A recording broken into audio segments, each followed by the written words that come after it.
Պարոն Ծառուկյան, այնպիսի տպավորություն է, որ կարծես թե հիմնական դերակատարները եւ ոչ միայն այժմ պատրաստվում են ընտրական process-ներին։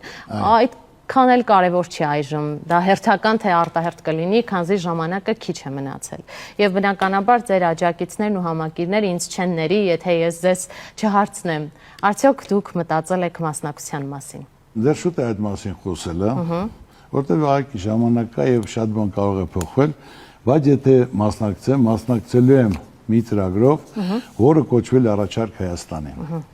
Այսօր ժողովուրդը արդեն հոգնել է, հիասթափվել է։ Ես շատ մարդկանց հետ օրը հանդիպում եմ աշխատող, ծառայող, բժիշկ, իրավաբան, դասախոս, ուսուցիչ, բոլորի հետ զրուցում եմ եւ բոլորին մտահոգում եմ, մարդիկ հոգնել են։ Այդ հին ու նոր կռիվներից հոգնել են։ Մարդիկ մտահոգ են իրենց երկրի համար, այս խեղճության համար, պարտության համար, որ մարդիկ մտահոգ են իրենց երկրի անվտանգության, երեխաների ապագայի համար, որ մարդիկ ուզում են լիարժեք լավ ապրեն, որ կա խնդիր, կա պրոբլեմ, ցանկացած ոլորտ նայելով, որ կարելի է շտկումներ անել, ուղղություններ տալ, հնարավորություն տալ, մարդը լավ աշխատի, շատ աշխատի, որ շատ փող վաստակի, շատ լավ ապրի։ Հնարավորությունը պետք է լինի, առանց հնարավորություն մենք չենք կարող պահանջել։ Բոլորի խնդիրը մեկն է, որ ծրագրում գրած լինի, այս ինչ ոլորտ, ինչ խնդիր ունի, ինչ պրոբլեմ ունի, ինչ պետք է ուղղվի, ինչ հնարավորություն տրվի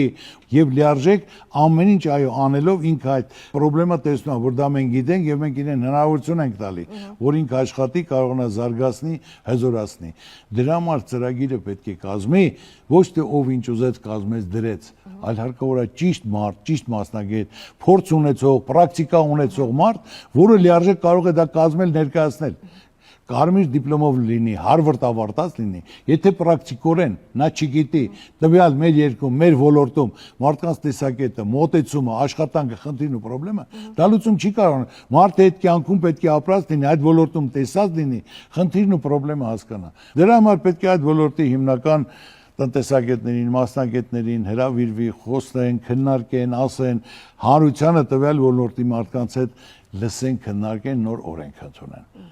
Շուտով հանդիպել եմ տվյալ մարդկանց հետ, այդ ոլորտի, ասենք թե գիտակից մարդկանց, պատասխանատու մարդկանց, սրտացավ մարդկանց, հայրենասեր մարդկանց հետ, որ լիարժեք նրանք կարողանան, ասենք թե այդ հարցին մասնակցեն, իրենց արդյունքը, իրենց նպատակը իրականություն դարձնեն մեր երկրի, մեր ժողովրդի համար, որ մենք այդ խեղճությունը նորից եմ ասում, սա ժամանակավոր բնույթ է կրում։ Մենք իրավունք չունենք խեղճանալու։ Պարոն Ծառուկյան, ամփոփելով այս հատվածը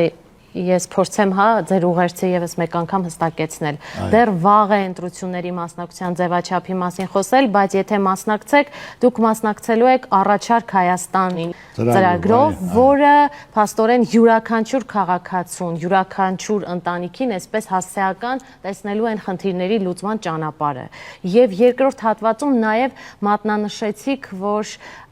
հրավիրելու եք մասնագետների անկախ կուսակցական պատկանելությունից, կուսակցական նպատակներ եք դնելու եւ փորձելու եք համախմբել։ Ես կուզենա իմանալ, դուք պատրաստ եք այդ համախմբումը իրականացնել եւ չհավակնել վարչապետի պաշտոնին։ Ինչու եմ սա հարցնում, որովհետեւ պարոն Ծառուկյան կհամաձայնեք, որ մեր օրերում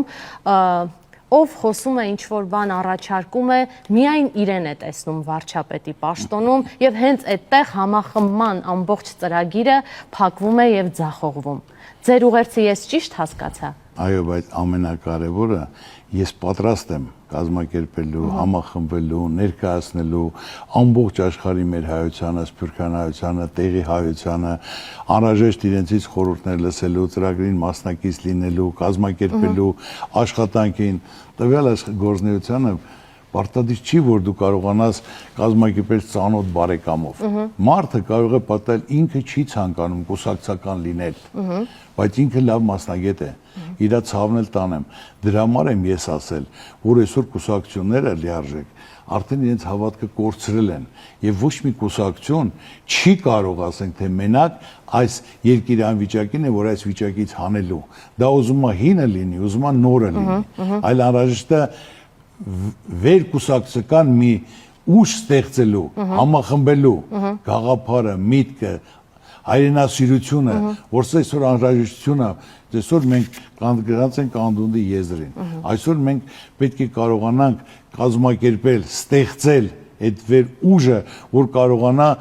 անհրաժեշտության, որ համախմբի ամբողջ ազգին։ Ամեն ինչի հասած մարդ եմ։ Իմ համար պաշտոնը դա կարևոր չէ, իմ գործունեության մեջ դուք տեսել եք, ու իմ համար ազգը, երկիրը, պետությունը, հզորությունը, հաղթանակը, հպարտությունը, ես հպարտանամ, որ ես հայ եմ,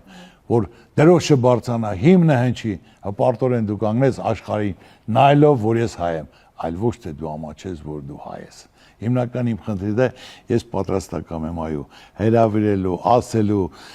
այդ ծրագիրը կազմելու եւ վարչապետի պաշտոնից հավակնություն չունեմ։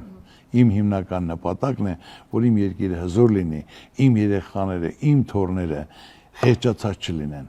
անվտանգությունը ապահովված լինի, խեղճությունը վերանա, մենք հպարտանանք, որ կարողացել ենք մեր երեխաներին, մեր թոռներին, որ նշել համար ստեղծել անվտանգ, զարգացող հզոր պետություն։ Այսինքն ըստ ձեզ բանաձևը մեր օրերում պետք է լինի, ինձ չի հետաքրքրում պաշտոնը, ինձ հետաքրքրում է իմ հայրենիքը, իմ պետությունը։ Ես դա ասեցի մեկ անգամ եւս կրկնում եմ, ես պատրաստ եմ, այո, ինձ պաշտոն պետք չի, ես կարևորը ես ուզում եմ իմ երկիրը լավ լինի, հզոր լինի, մեր երեխաները, մեր թոռները նոր սերունդը այդ խեղճացած, բարդված մթնոլորտում չմեծանան, չապրեն։